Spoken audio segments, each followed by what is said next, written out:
the son of Jamunacharya, Vararanga, is the sweetest devotional singer.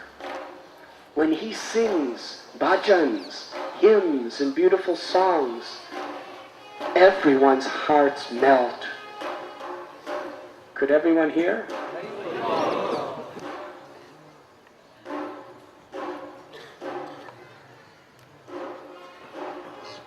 You may think this is an obstacle, but it's pleasing to the Lord. So why should we think it's an obstacle? How do you roll?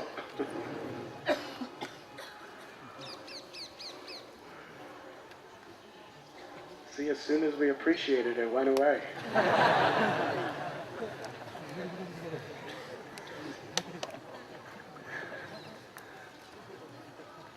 That is a great science.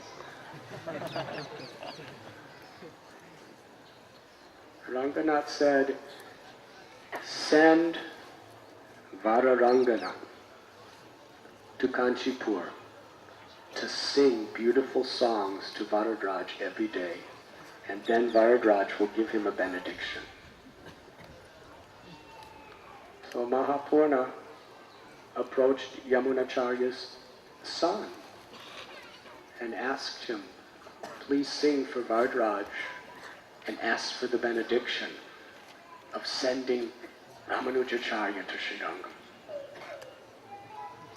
Vararanga came here, where we are sitting today, to this temple, and he sat before the Murti of Varadraj and sang beautiful, beautiful hymns with so much love and devotion. And he remained here for several months. And finally, Varadraj, so pleased, he said, Vararanga, I will give you any benediction. Ask for whatever you like. He said, we are in great need of Ramanujacharya in Srirangam. Kindly send him. So Varadraj, through Kanchipurna, gave the order to Ramanujacharya to leave Kanchipuram and go to Srirangam.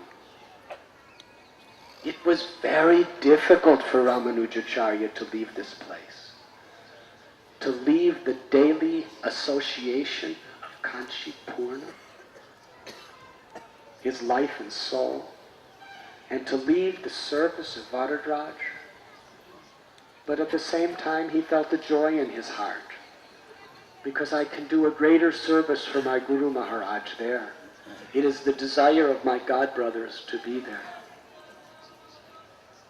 It was at that time that Ramanujacharya shifted his residence from Kanchipur to Srirangam. As soon as he came there, Taruvaranga and the other Vaishnavas installed him as the Acharya of the Sri Sampradaya.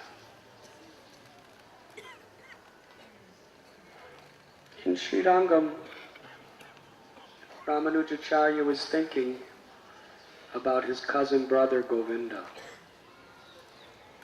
Just to test how attentively you are listening, do you remember what happened to Govinda?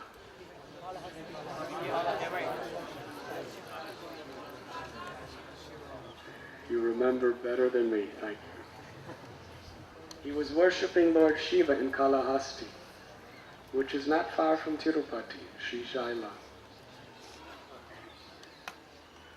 Ramanujacharya sent a letter to Sri Shailapurna, his uncle, and asked him to make Govinda a Vaishnava and send him to Srirangam.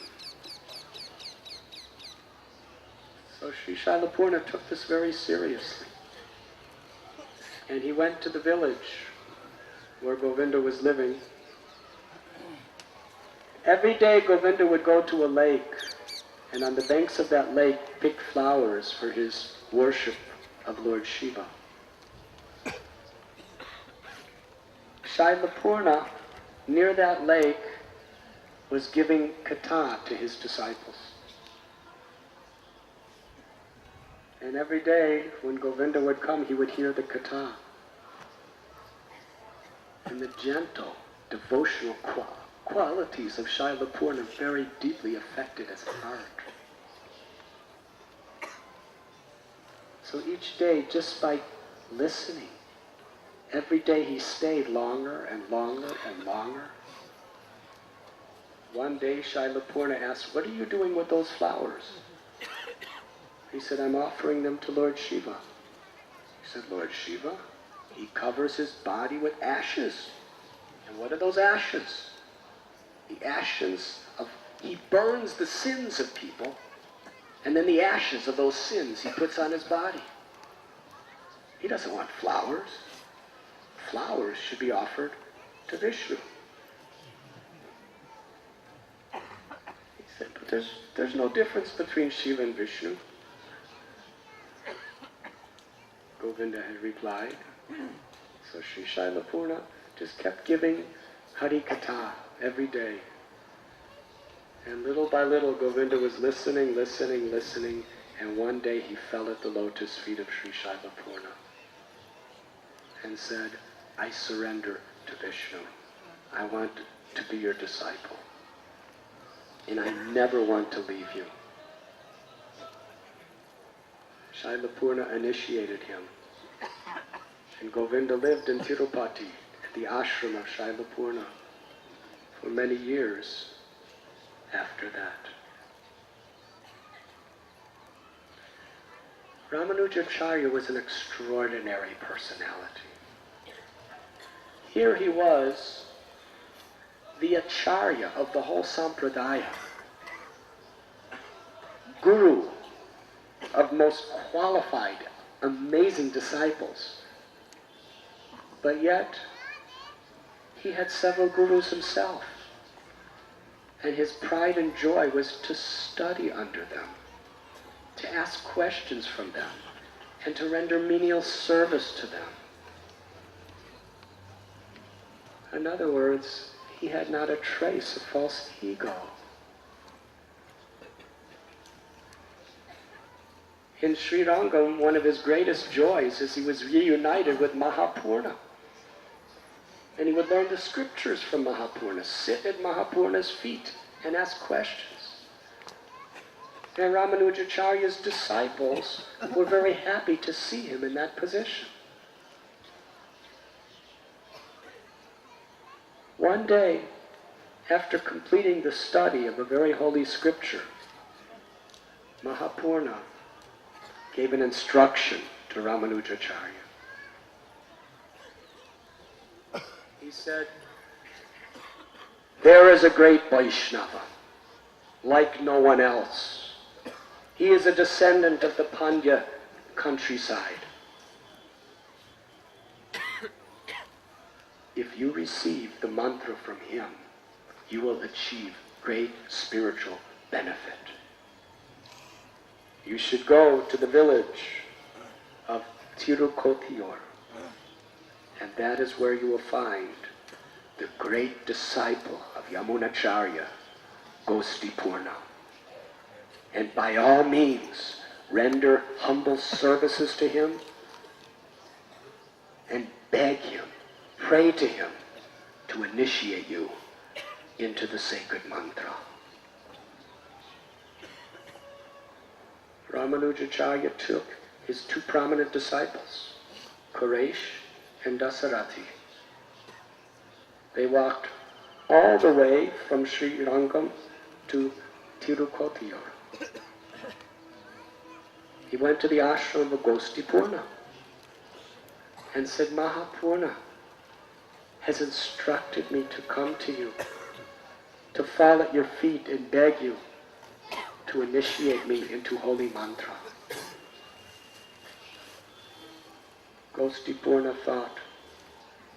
He was silent for some time, and then he said, "Go away for now, and I will think about your request." Ramanujacharya felt quite dejected and sad. "I'm so unworthy, I'm so unqualified." He came back again.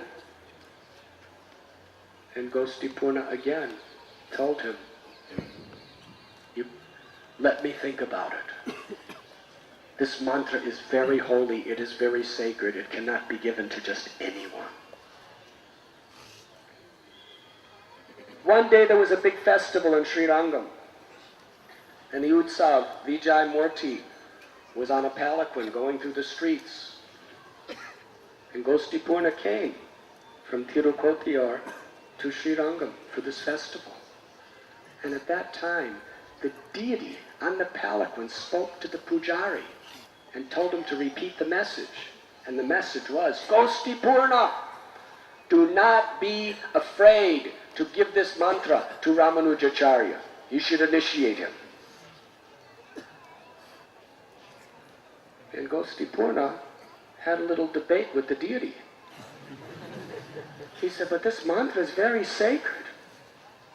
It cannot be touched by the lips of anyone who has even the slightest material desire in their heart. A person has to be very deeply mature in their bhakti to bear the power of this mantra. Ramanujacharya is still very young. I don't think he's ready." And the deity spoke back through the pujari, "You do not understand the purity and the greatness of Ramanuja. You give him this mantra." But even then, Gopinath refused. Sripad Ramanujacharya with his disciples went on that walk for so many hours to Tirukotiyar 18 times, and every time refused by Gopinath.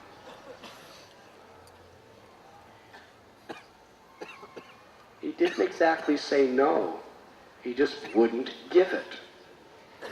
Let me think about it. Finally, Ramanujacharya, in his humility, he was not feeling anything negative toward Gopinath. He was feeling everything negative about himself. He was thinking, "I am so sinful. My heart is so wicked. I am so unqualified that even though my Guru Mahapurna has ordered me to take the mantra, I'm not qualified to receive it." Ramanujacharya was beside himself, weeping and crying in anguish over his unfortunate condition. Devotees told Gopinath, and the next time Ramanuja came, Gopinath put his arm around him and said, "Son, I will give you the mantra. You are fit. The power of this mantra is only known by Lord Vishnu himself. No one else can understand it in full. No person with the slightest desire for material enjoyment in their heart is worthy of receiving this mantra. Because this mantra has the power of liberating the sins of anyone who chants it and sending them back home to Vaikuntha. That is the power of this mantra. And I have seen that in this entire planet Earth, there is no one else fit to receive this mantra except you, Ramanuja. So I will initiate you, but you must make a vow that you will never repeat this mantra to any other being in your life."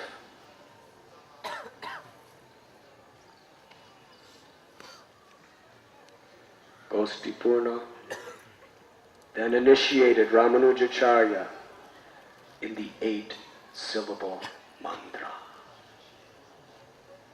As soon as he heard it, Ramanujacharya's entire body illuminated with bliss. Hairs were standing on end, tears were flowing from his eyes, his limbs were trembling. He was in transcendental ecstasy of love of God, repeating this mantra over and over and over again. Again and again he offered his obeisances, falling at the feet of his Guru Maharaj in total gratitude. And then taking leave of Guru Maharaj, he began his trip back to Srirangam.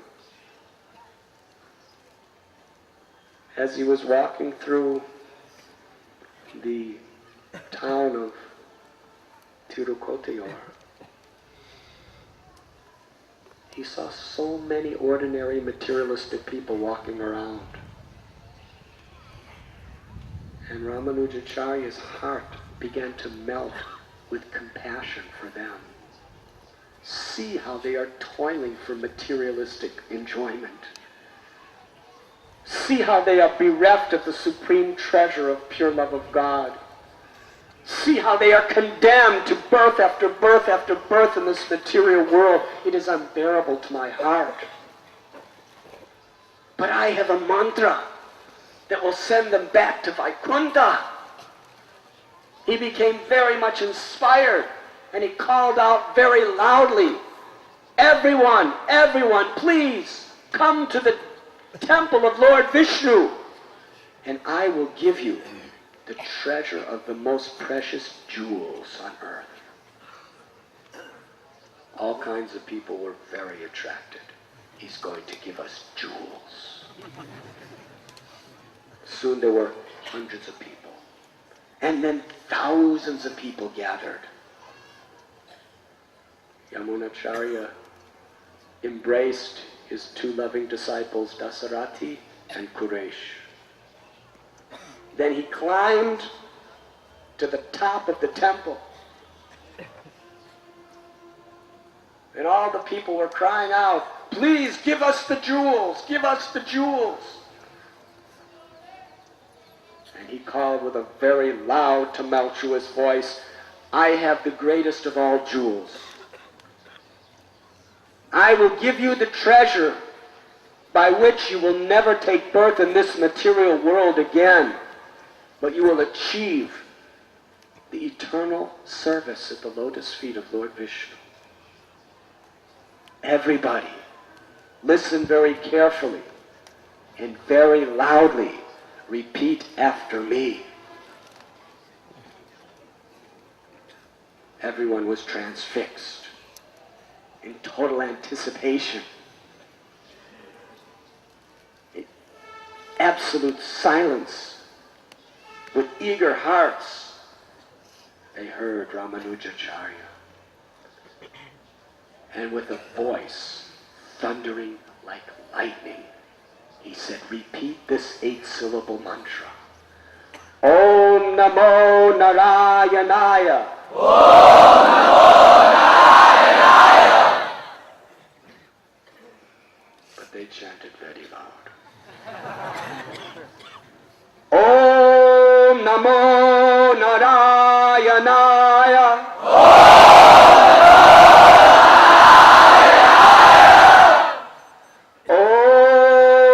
Namo Narayanaya.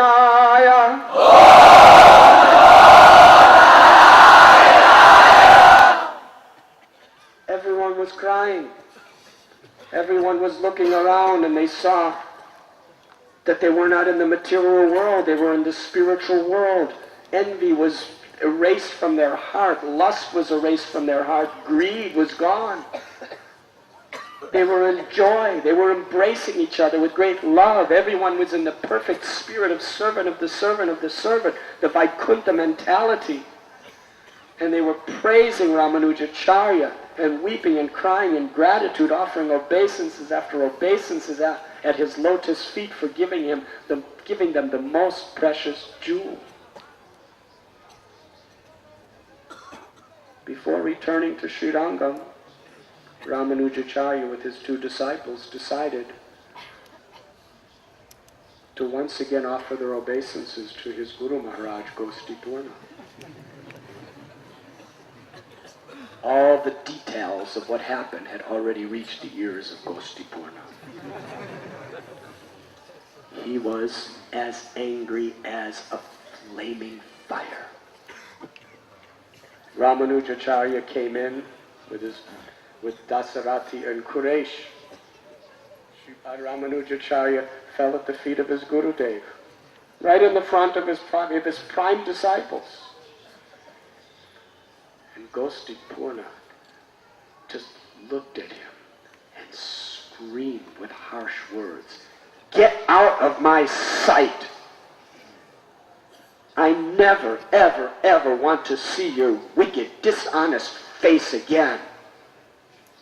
You are the lowest, most sinful person. You promised me never to repeat this mantra to anyone, and then you gave it to thousands of people.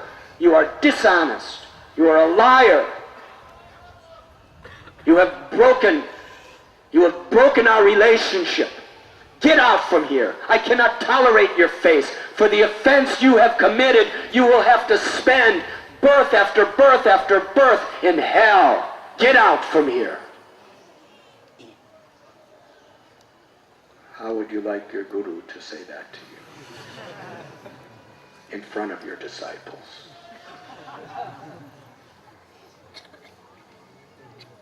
Ramanujacharya was completely peaceful. With folded palms and tears in his eyes, he spoke. He said, "Guru Maharaj, I beg forgiveness from you." He said, "But you told me that anyone who hears and chants this mantra will be liberated from material life and attain Vaikuntha. And I saw all these poor, unfortunate, fallen souls suffering in this world. And I could not restrain myself from giving them this mantra so that they could all enjoy shelter of the lotus feet of Lord Narayan and Vaikuntha. And if all these thousands of people go back home, back to Godhead, and serve Lord Narayan with pure devotion, then what is the loss? If one insignificant, unimportant person like me has to live forever in hell, will not Lord Narayan be more pleased with thousands of people going back to Godhead? Let me go to hell. I will be happy to do so. But then let them have Krishna consciousness." When he said that with all sincerity, Gopinath transformed. His anger disappeared like the passing of a violent storm. Suddenly he began to cry. He embraced Ramanujacharya. He said, I have never met a man who was more compassionate, more loving, and more pure in heart than you. Gopinath said to Ramanujacharya, "Today I accept you as my spiritual master.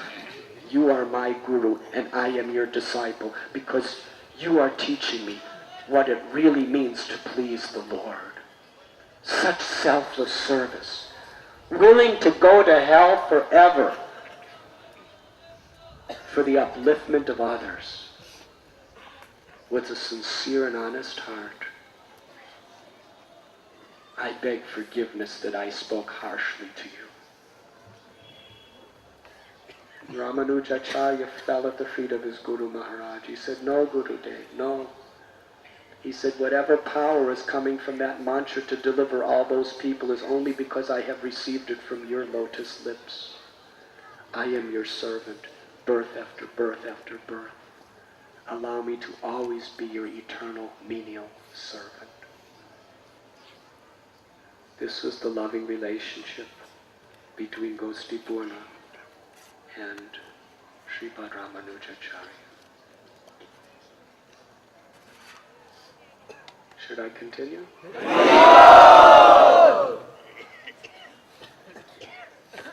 One day Quresh asked Sripad Ramanujacharya, "Can you explain to me the inner meaning of the conclusion of Bhagavad Gita, the most monumental, illustrious verse Sarvadharaman parityajya mam ekam sharanam braja. Aham tvam sarvapapebhyo mokshayishami masuja. Abandon all varieties of religion and just surrender to me. I shall deliver you from all sinful reactions. Do not fear. One who understands properly this verse understands Bhagavad Gita as it is. One time Srila Prabhupada was speaking to one very, very famous religious teacher. His name was Yogi Bhajan. He was teaching the Sikh Dharma all over the world and has many, many, many disciples. And there is a tape of this conversation. He approached Prabhupada with great respect, and Prabhupada treated him with great respect. But Prabhupada was honest. He said, did not Guru Nanak accept Bhagavad Gita? He said, yes, Guru Nanak accepted Bhagavad Gita. And what does Krishna say in Bhagavad Gita?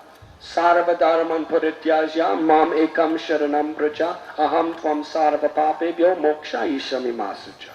Abandon all varieties of religion and just surrender to me. Me means Krishna. Guru Nanak surrendered to Krishna. So you are teaching all this Astanga Yoga and all this Kriya Yoga and all of these things. Why don't you teach your followers what Guru Nanak taught? To surrender to Krishna. That is Bhagavad Gita. So this verse is very important. On this day, Quraysh asked Ramanujan, please explain to me the inner meaning of this verse. Ramanujacharya replied, you cannot understand this verse simply by hearing. You have to qualify your heart by total humility and service to understand this verse. There's no other way. It is not through one's intellectual prowess or one's high position in society. It is by total humility, service attitude that you can understand this verse. Therefore, for 1 year, you should do Madhukari and beg door to door. So please know that Quraysh was like a king. He was a wealthy aristocrat. Quraysh said, my fear is within a year I may die. So please make it less. Ramanujacharya said, all right, for 1 month, you beg door to door, and you will only eat what people give you as a beggar. Quraysh, as well as his wife, Andala, they took this very seriously. And they put on simple clothes and went out for 1 month and just begged and accepted whatever riddle would come. And after that, Ramanujacharya understood the purity of his heart and explained to him the essence of the verse, Sarvadharaman parityajya. Seeing this, his disciple Dasarathi approached Ramanujacharya and said, please tell me the inner meaning of Sarvadharaman parityajya. Ramanujacharya said, because you are my nephew, my relative, it's difficult for me to properly chastise you and properly evaluate your strengths and weaknesses, because you are like my son. He said, better you go to Gopinath in Tirukotiur, and he will explain the inner meaning of this verse. Dasarathi went to Tirukotiur, and he approached Gopinath, requested him to explain this verse. Gopinath said, you are a great learned scholar. Such a powerful scholar. When you speak, people are thrilled by every word you say. But you should know that knowledge, learning, wealth, aristocracy, all of these opulences cause pride to form in your heart. If you're proud, then real devotion does not grow. What is the use of knowledge if it creates pride rather than devotion? However, a virtuous person, the more he or she learns, the more it awakens good qualities in them. Therefore, you should render menial service. Dasarati remained with Gopinath for 6 months, rendering menial service. And finally, Gopinath told him, I am satisfied with your menial service. Now you go back to Ramanujacharya and ask him to explain the inner meaning of this verse from Bhagavad Gita. Dasarati returned to Kanchipuram and he explained everything to his Guru Maharaj, Ramanujam. He has sent me and told me that you will explain this verse to me. At that time,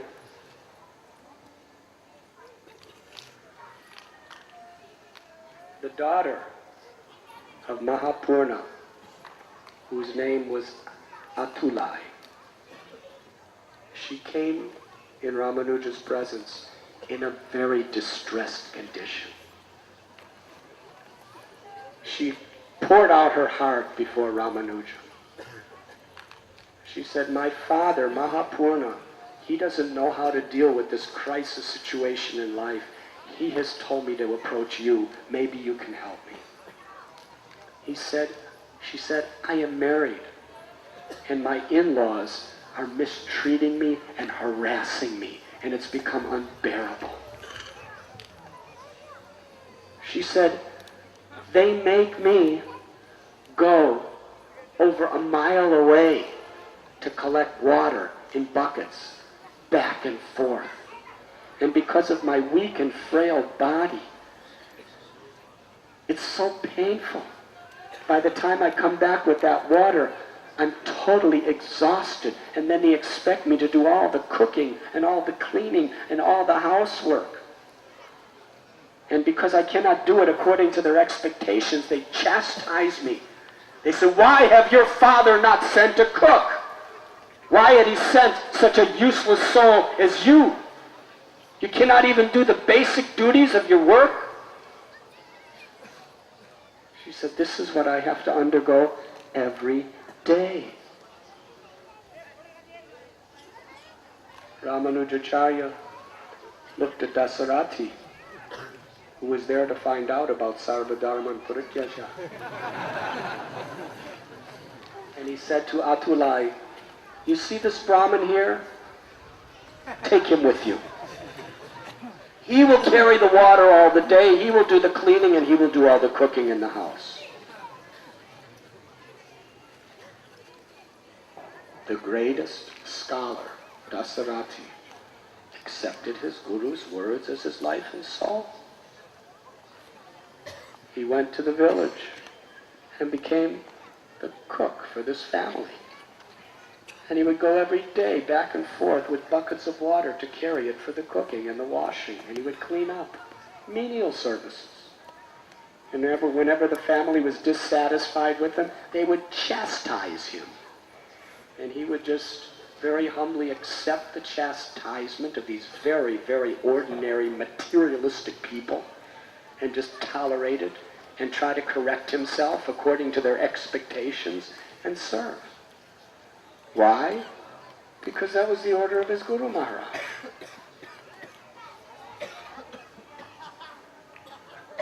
This went on for about a year.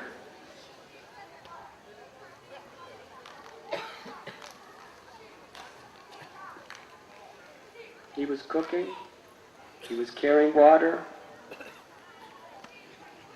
he was cleaning. One day, when he was carrying the water, a Vaishnava came to the town and in a public place was speaking from the scriptures. But what he was saying was tainted with Mayavad philosophy. And although Dasarati was totally in disguise as a menial, humble servant of the family, he could not tolerate this. And after the Vaishnava spoke, he said that actually what you are saying is not correct. It's like this. Oh, and that Vaishnava, he became outraged. He said, what is this? Who is this? Go back to your kitchen and clean your pots, you menial cook. What right do you have to speak philosophy to me? I am an orator of the science of Siddhanta. And Dasarati very mildly, humbly explained how what he was saying is wrong. He quoted such scripture with such logic, with such compassion, with such a perfect presentation that everyone was spellbound. The Vaishnava orator fell at his feet and begged forgiveness, and everyone around fell at his feet and begged forgiveness and said, you are the greatest scholar that we have ever heard. Your heart is full of such pure compassion. You're a saint. What are you doing carrying water and cooking for this materialistic family? And he said, I am simply carrying out the order of my Guru Maharaj, because the order of this spiritual master is one's life and soul.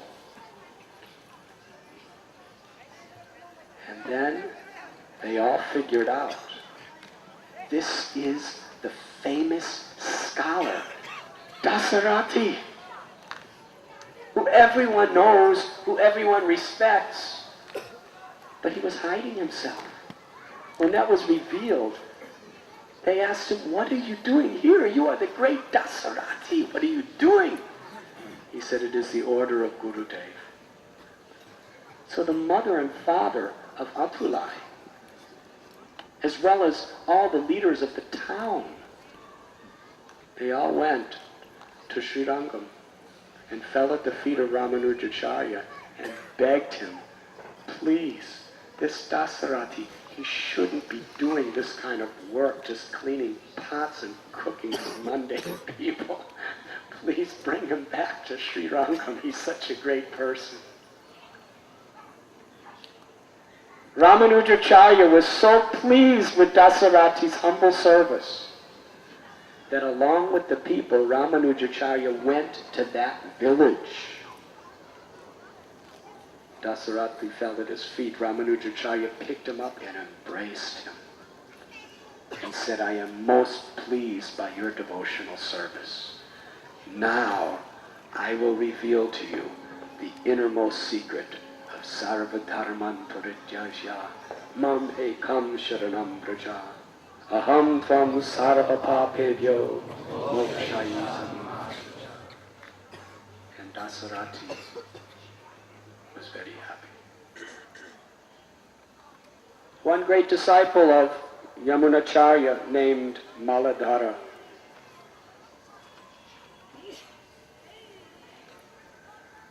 he was a dear friend of Mahapurna.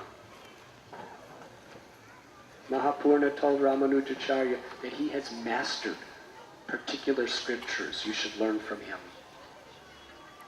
So Ramanuja went and very humbly listened. But once Ramanuja gave an explanation which was not exactly the same as Maladhara. And Maladhara left. He said, what kind of student gives a different interpretation than the teacher? This is not proper. So it was actually Gostipurna. Gostipurna asked Maladhara, how was your teachings to Ramanuja? He told him what happened. He said, please don't consider him an ordinary person. I know him very well. He knows the heart of Yamunacharya so intimately and dearly.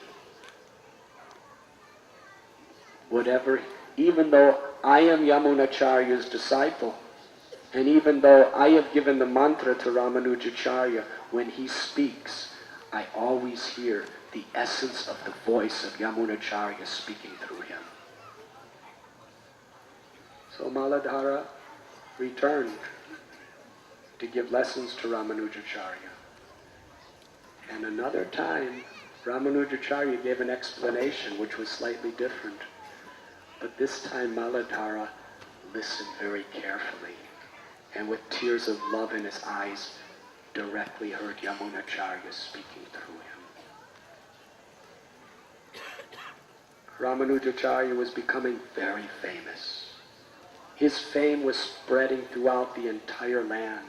Practically all of southern India was speaking of nothing but Ramanujacharya. Thousands of people of all classes were coming from all directions to take shelter of him, to learn from him. One of the high priests of the Ranganath temple, who was making a lot of money and who was very popular, became envious of Ramanuja, because his fame and popularity was exceeding his own. He decided Ramanuja must die. He invited Ramanujacharya to his home for prasad,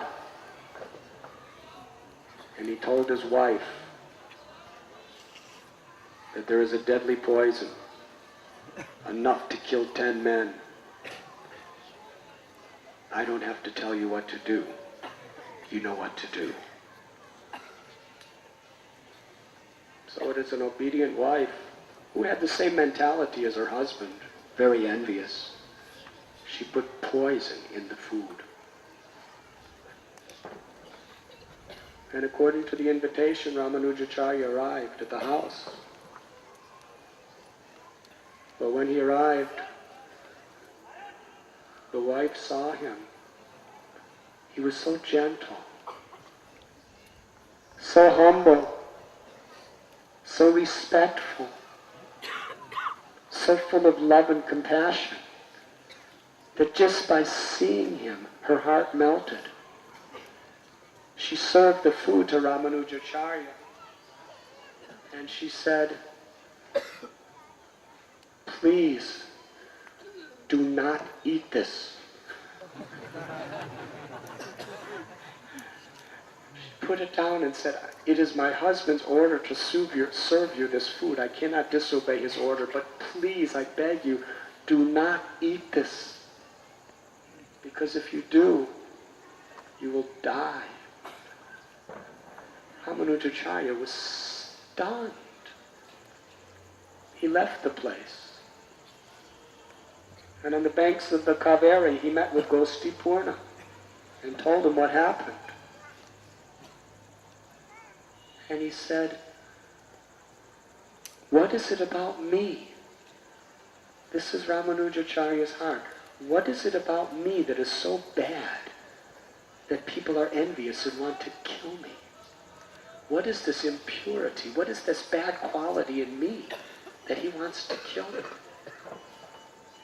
And I feel such great sympathy for him that his heart is burning with this great fire of envy. How can this high priest be delivered? Gopinath said, "Because you are praying to Ranganath for him, he will be delivered." The priest came home and asked his wife, "Did he eat the food?" She said, "No, I told him." The priest couldn't chastise his wife because he knew that as a woman she had a very soft heart. Cannot blame her. So he made another plan. The next evening, he put enough poison to kill 10 grown men in Charanamrit and gave that to Ramanujacharya. Ramanujacharya in his heart knew that the Charanamrit was poisoned. But he felt because it's Charanamrit, it's the foot wash of the Lord. Even though there's poison in it, I cannot refuse it. It would be an offense to the Lord. This was his love for Charanamrit. So he drank it. And he prayed to Ranganath to protect him. And as he was thinking, meditating on Ranganath in this way, he went into ecstasy and his limbs were trembling. And the high priest was thinking, limbs trembling, the poison is working. Tomorrow morning I will see the flames and the smoke of his funeral pyre.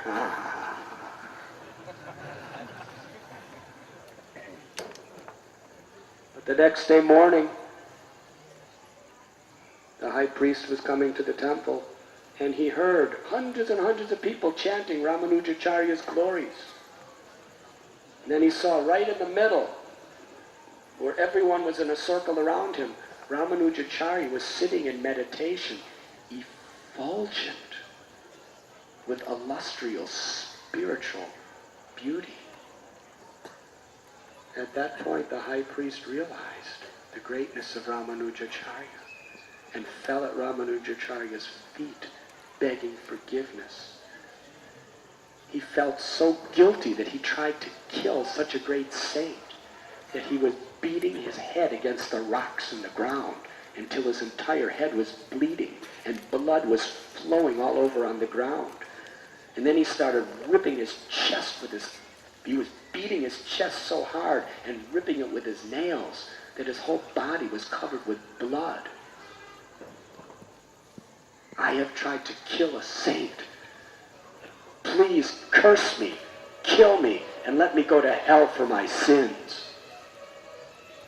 Ramanujacharya came out of his samadhi and saw him in that way and put his hand on his head and said, "You are forgiven. Sri Ranganath has forgiven you." Seeing the compassion of this great soul, the high priest surrendered to Ramanujacharya and became his disciple. Should I continue?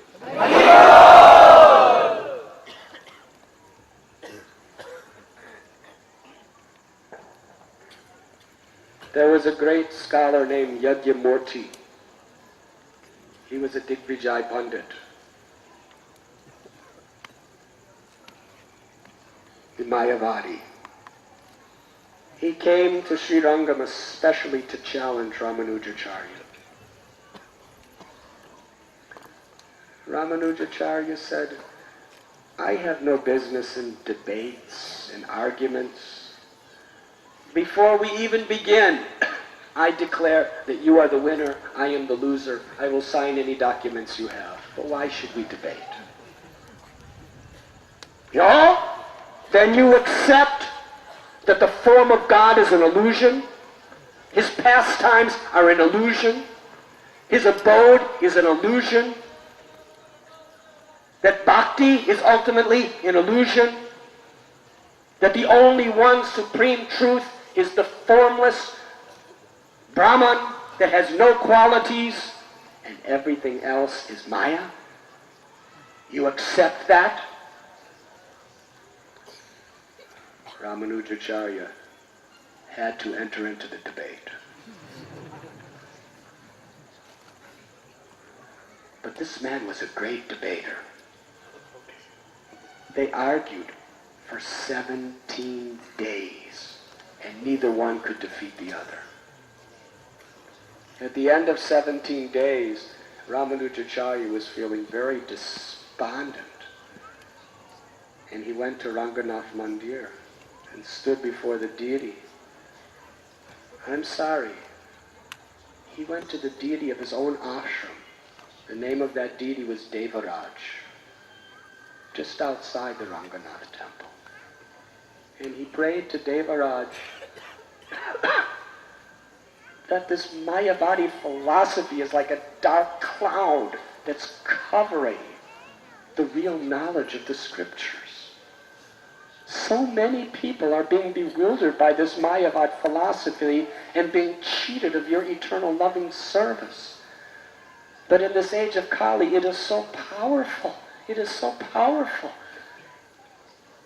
that I am not able to defeat this person. Please save the world of this Mayavad philosophy. And Devaraj then spoke to Ramanujacharya.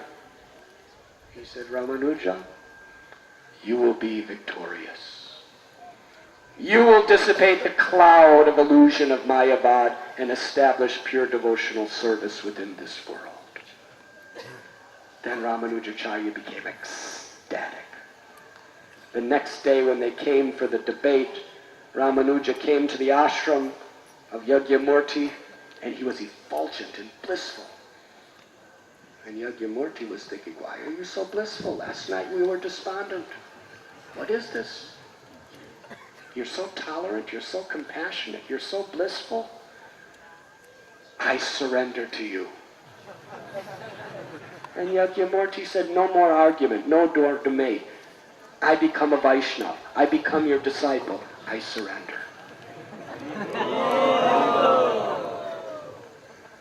And Ramanujacharya understood that he didn't do anything.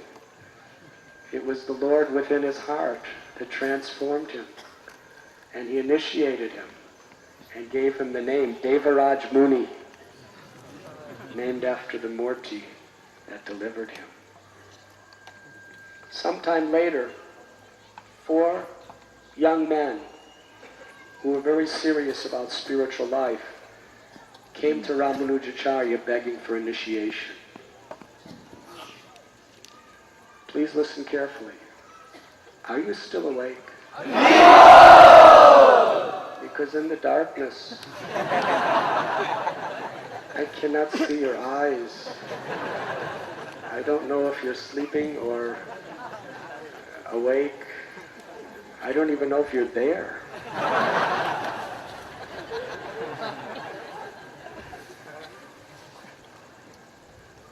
You are just like one homogeneous, transcendental sangam of devotees where I cannot understand who is who. It's very blissful, actually. So these 4 men came to Ramanuja and said, please, we want to take initiation from you. And Ramanuja said that you should go to Devaraj Muni. He is a learned scholar and he is a pure devotee of Lord Narayan. Accept him as your guru and take initiation. So the 4 men went to Devaraj Muni. Devaraj Muni became very perturbed. He came back to his Guru Maharaj, Ramanuja. He said, why are you doing this to me?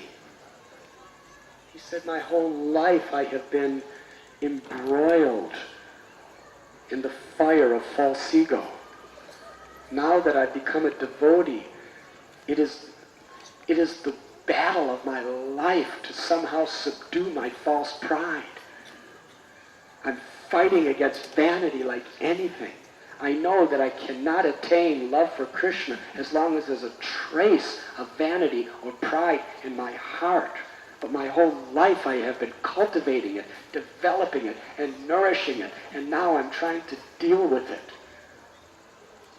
I'm trying to be the most humble, menial servant of your servants, and now you're sending people to me to be my disciples, where they're going to obey me, they're going to surrender to me, they're going to offer prayers to me, they're going to glorify me. This is like poison for me.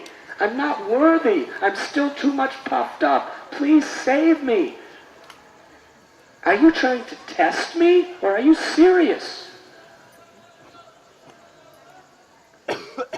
Ramanujacharya said to Devaraj Muni, I was testing you to see if you still had the desire for prestige and recognition, but you have passed the test.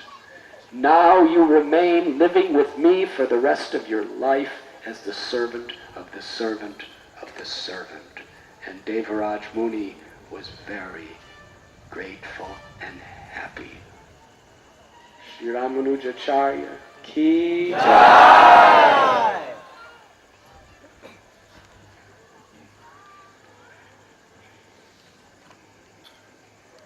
One day, Sripad Ramanujacharya was reading the prayers of Nam Alvar, describing the glories of Tirupati, which is Vaikuntha on earth, and how Lord Venkateshwar finds great pleasure being decorated with flowers. He asked his disciples, is there anyone amongst you who is willing to leave Sri Rangam and live the rest of your life in Tirupati, cultivating a garden to offer flowers to Balaji? There was dead silence. Who wants to leave Sri Rangam where Guru Maharaj is living and speaking every day? Who wants to leave the nice temperate climate to live on top of a mountain where it's very cold in the winter? And in those days, it was a thick, dense forest with wild animals everywhere.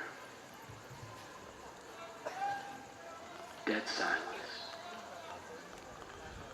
Then one very simple and humble devotee named Anantacharya raised his hand and said, Guru Maharaj, if it is your wish that I go to Tirupati with your blessings, I will go and stay for the rest of my life. Ramanujacharya was so happy. He got up and embraced Anantacharya and said, you are my life and soul. There is no one more dear to me than you, because you are willing to make such sacrifice to assist me in the service of the Lord. You are the greatest amongst men. And immediately, Anantacharya with his wife made their residence on the top of the hill of Tirumala to worship Venkateshwar with flowers.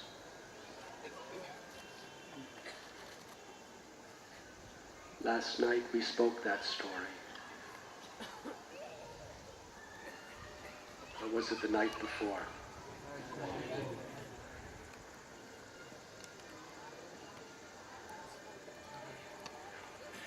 Ramanujacharya wanted to visit Anantacharya. And he also wanted to go on pilgrimage to Tirupati. So he told his followers that we will go on a pilgrimage to visit Sri Venkateshwar in Tirupati. On the way they stopped in several places. One place was Astasahasra. Ramanujacharya had two disciples there, Yagnesh and Varadacharya. Yagnesh was a very wealthy merchant. Sri Ramanujacharya, in the outskirts of town, sent two of his disciples to Yagnesh's house to inform him that Ramanujacharya and his entourage would like to come and spend the night at your home. Oh, Yagnesh was so happy and grateful. Immediately he was calling his servants, prepare this prasad, prepare this boga, fix this bed, fix this pando, make these decorations, make garlands. He was just going all over the house telling everyone to do so much. He was so excited. Guru Maharaj is coming, Guru Maharaj is coming.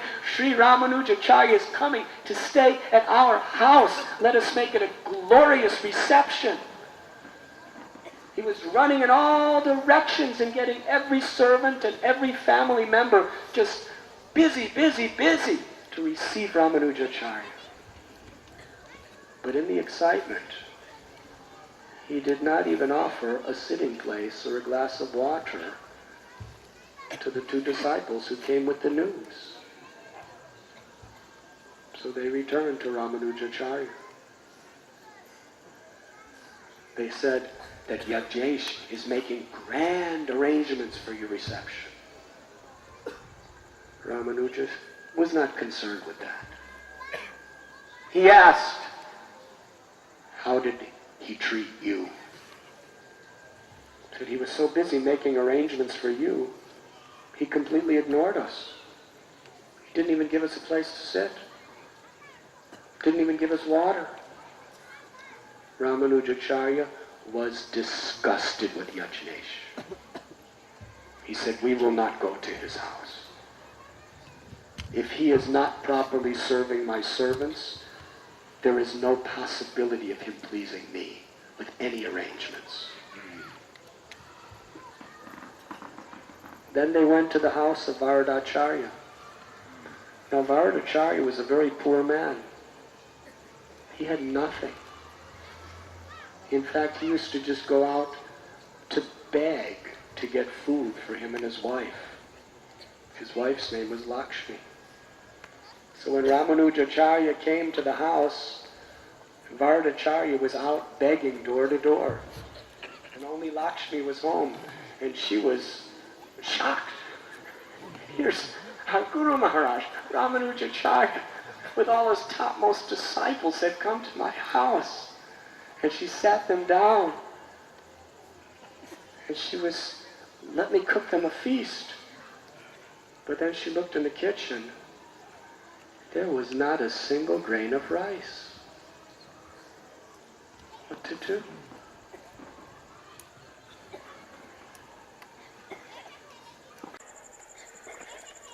So she told Ramanujacharya and all his disciples that please go to the pukur and take your bath.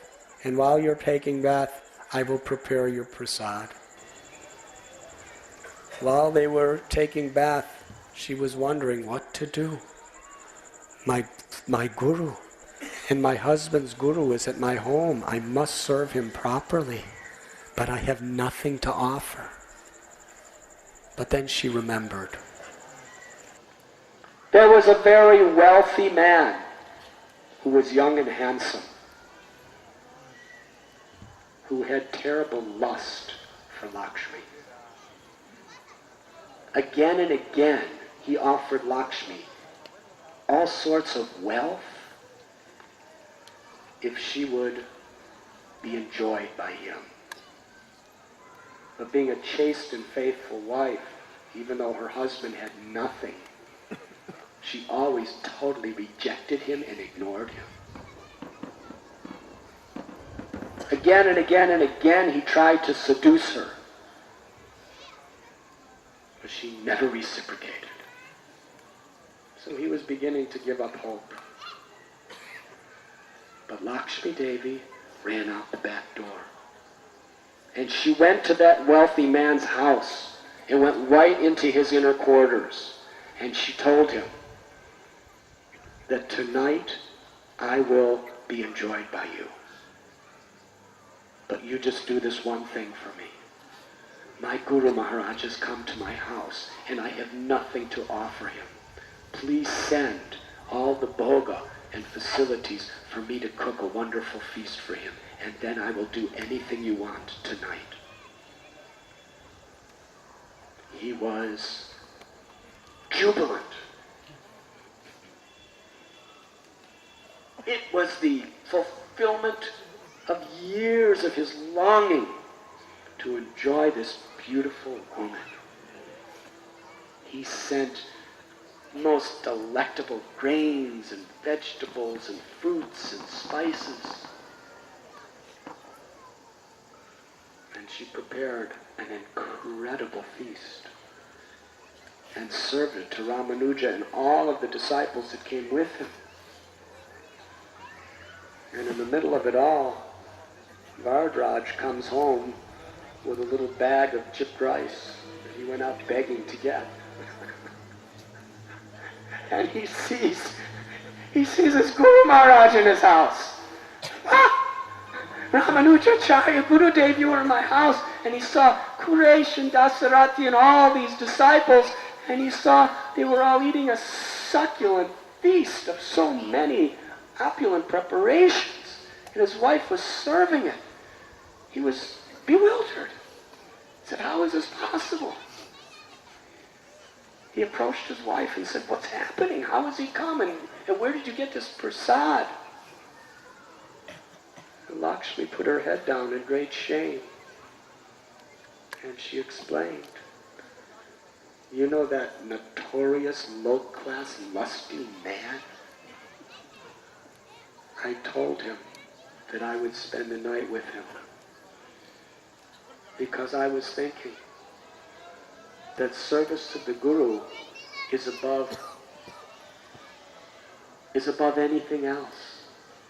Even if I have to go to hell, I must serve my Guru Maharaj properly. Varadacharya became ecstatic. He said, I am so fortunate to have a wife like you, who has so much faith and devotion to our spiritual master. I am proud of you. And I fully respect and adore the decision that you made to serve our Guru Maharaj. Then Varadacharya and Lakshmi both told Ramanujacharya about what had transpired. You still awake?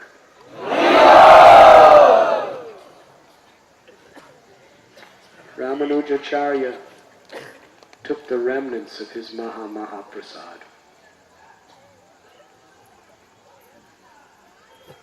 and he fed Lakshmi and Varadacharya. And he also took the remnants of their Maha Prasad. They were the remnants of Ramanujacharya. He said, you both go this evening to this rich merchant and give him this prasad. So the two of them went. Varadacharya waited outside the door, and Lakshmi went inside to the inner quarters. And she gave him Ramanujacharya's Mahaprasad. He ate that prasad. Just by eating that prasad, his heart changed. He no longer looked at Lakshmi with lust, but he looked at Lakshmi as the most respectable mother. Amazing. He said, I am ashamed of how I have treated you. Now, I adore you like a mother. I have no desire to enjoy you. I'll give you whatever you want to serve your Guru Maharaj unconditionally. They said, Ramanujacharya wants us to bring you back to meet him. That person was transformed by the power of Mahaprasad and by the power of Lakshmi's unalloyed devotion. That merchant came and fell at the feet of Ramanujacharya and begged forgiveness for his sins and surrendered his life at the lotus feet. Meanwhile, there was a wonderful festival going on. All the devotees were so happy. And Yajnesh was still waiting for Ramanujacharya and his entourage to come, but they never came. Then he heard that they were at Varadacharya's house. So Yajnesh came to Varadacharya's house and he fell at the feet of Ramanujacharya. He didn't know what happened. He said, your servant said you were coming. I made every type of preparation. We made big feasts. We made decorations, garlands, everything. But you never came. Why didn't you come, Guru Maharaj? And Ramanujacharya said very sternly, because you mistreated my servants. Now please understand that these two devotees that went were not high-ranking personalities in his entourage. They were just simple devotees. But because he did not properly respect, honor, and serve the most simple messengers, Ramanujacharya could not accept his service. This is the Vaishnava Siddhanta. Servant of the servant of the servant. You cannot please Krishna by approaching him directly unless you please his devotees. And you cannot please the spiritual master by approaching him directly unless you're humbly eager to serve the devotees. That is the principle of the spiritual world. Yagyesh repented and begged forgiveness, fell at his feet. Give me another chance, Gurudev. Ramanujacharya said, on the way back from Tirupati, we will stop at your house. He stopped in Kanchipuram, where we are sitting for 3 days, and there enjoyed the nectar of Kanchipurna's association, and then went to Tirupati.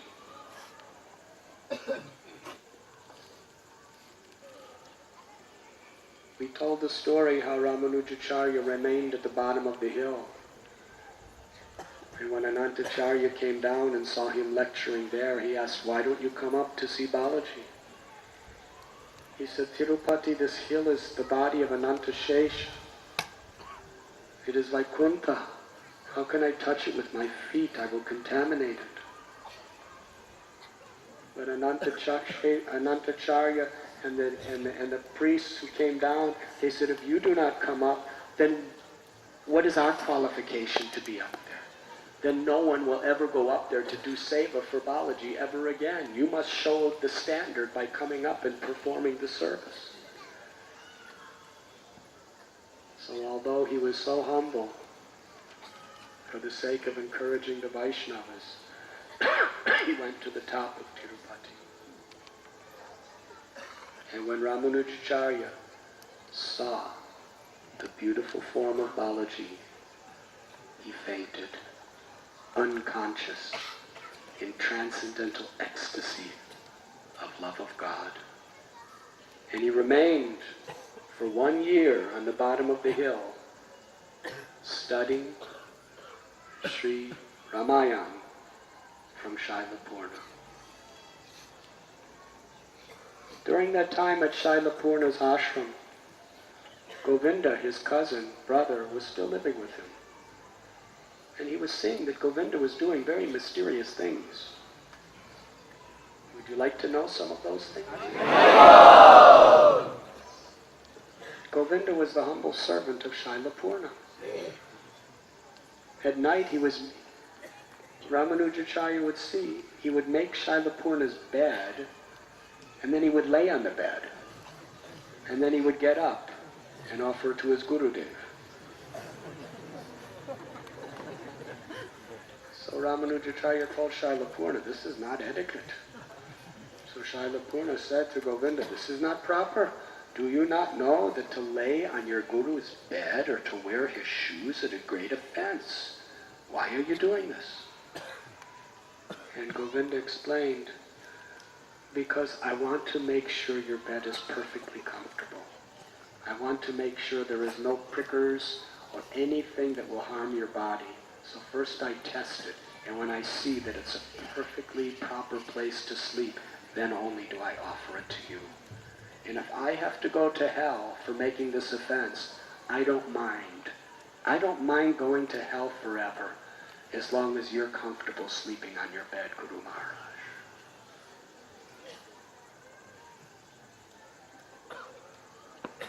What does this story reveal? Krishna accepts the purpose in which everything is offered. Although, from a ritualistic, legalistic point of view, he was making an offense. But his intention was so pure. his intention was unconditional loving service. And ultimately, Krishna and Guru accepts that intention. Another day, Ramanujacharya saw something very strange. In the courtyard of Sri Shailapurna's home in Tirupati, Govinda had his left hand around a venomous cobra, snake, and he had his right finger stuck in the mouth of the snake and down the snake's throat. And the snake was just writhing in pain.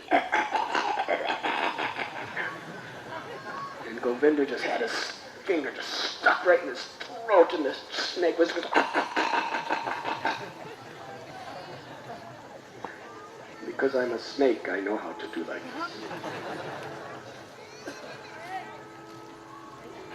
So Ramanujacharya asked Govinda, what are you doing? First of all, this is a deadly snake. If he bites you, you'll die. Why do you have your finger in his mouth? And second of all, why are you torturing this poor snake by sticking your finger down its throat? This is not proper etiquette. And Govinda replied that here Ramanujacharya Dev, he said, I was watching this snake, and while he was eating, he swallowed a thorn. And because of that thorn was stuck in his throat and it was killing him. So out of compassion, not able to tolerate the pain of this snake, I stuck my finger in his mouth to get the thorn out. Now the thorn's out, so he's writhing in pain, but after some time he'll be very healthy and happy again. And sure enough, after a few minutes, the snake was smiling.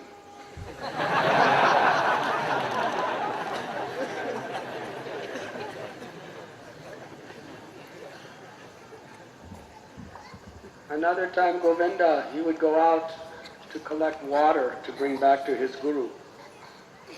But one day he didn't return in time. He was sitting outside of the house of a prostitute on her steps. And Ramanujacharya said, Govinda, what are you doing? Sitting in the steps outside the house of a prostitute. And Govinda said, someone there inside are singing the glories of the Lord, and I just can't stop listening to it.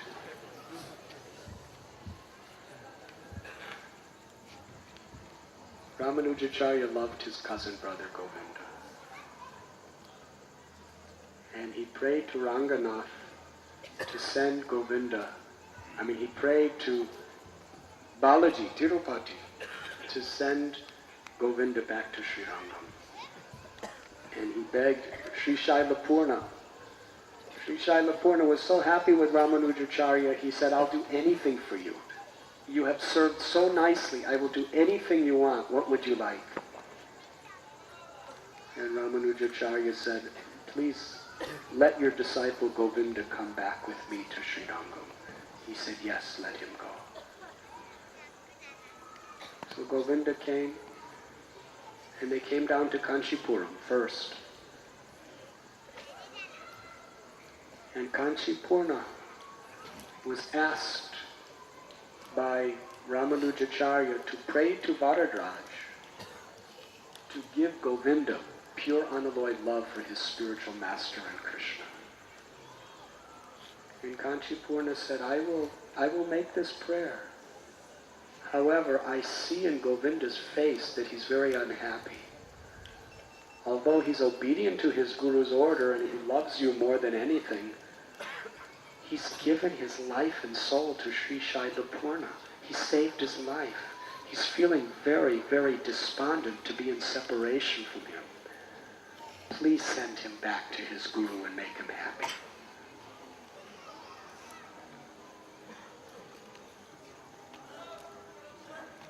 So Ramanujacharya said to Govinda, go back to Tirupati and live with Sri Shailapurna. And Govinda was blissful, to go back to be with Gurudev. So he went all the way back to Tirupati, such a long distance. He walked all the way, he climbed the mountain, he went to the ashram of Sri Shailapurna. He hadn't eaten for days. And when he arrived, Sri Shailapurna completely neglected him. Didn't even call him for prasad. Sri Shailapurna's wife was feeling, what's happening? Why is he treating him so cruelly? So right in front of Govinda, the wife asked Sri Shailapurna, why don't you at least invite Govinda to eat prasad? He's hungry. He hasn't eaten for days. Sri Shailapurna would not look at Govinda. He said to his wife, in a way that Govinda could hear, he said, you do not feed a horse that you've already sold to someone else.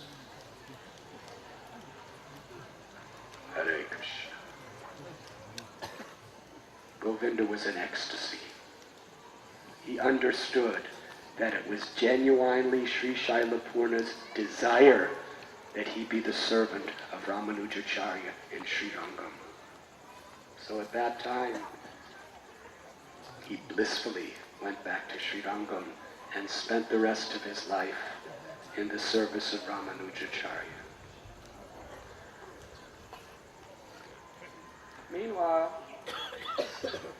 Govinda's mother came to Srirangam and told Ramanujacharya that many years ago Govinda was married and he's been up with his guru for all these years. He doesn't even know what his wife looks like. But now, she's old. She wants to have a baby. So please send him home so that they can have babies together. So Ramanujacharya told Govinda, you must go home and you must spend night with your wife. So Govinda went home. Ramanujacharya gave him this instruction. Household life means you perform your bhajan and you perform your seva and become purified. And then in that purified state, you serve your family and have children. That is grihastha life. So Govinda went home. But then he returned to Ramanujacharya and said, I went home and I spent the night with my wife, but all I could do is tell her about Lord Narayan. He said, I was thinking like this, that I'm doing my bhajan and my heart becomes purified. If my heart becomes purified, I don't want a wife or children. I just want exclusive 100% dedication to Guru and Lord Narayan without any distraction. So Ramanujacharya said to Govinda that everyone should choose the ashram according to their temperament. Your temperament is that of a sannyasi. You should take sannyas. So Ramanujacharya called Govinda's mother, Diptimati, got the blessings of her, got the blessings of the wife, got the blessings of everyone, and on that same day, Ramanujacharya awarded Govinda initiation as sannyasi.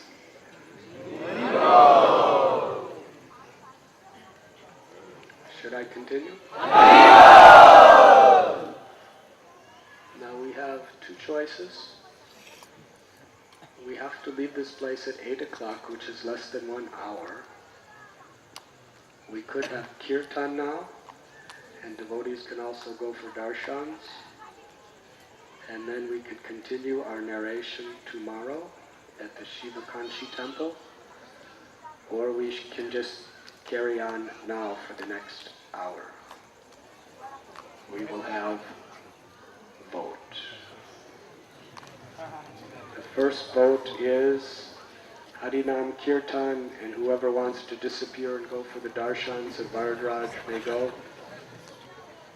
And the second option is for many of you to get a good night's sleep by sitting through my lecture.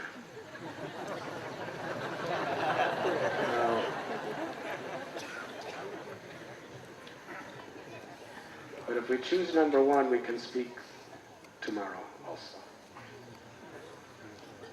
So you can loudly chant Hari Bol according to your preference. How many people vote for number one?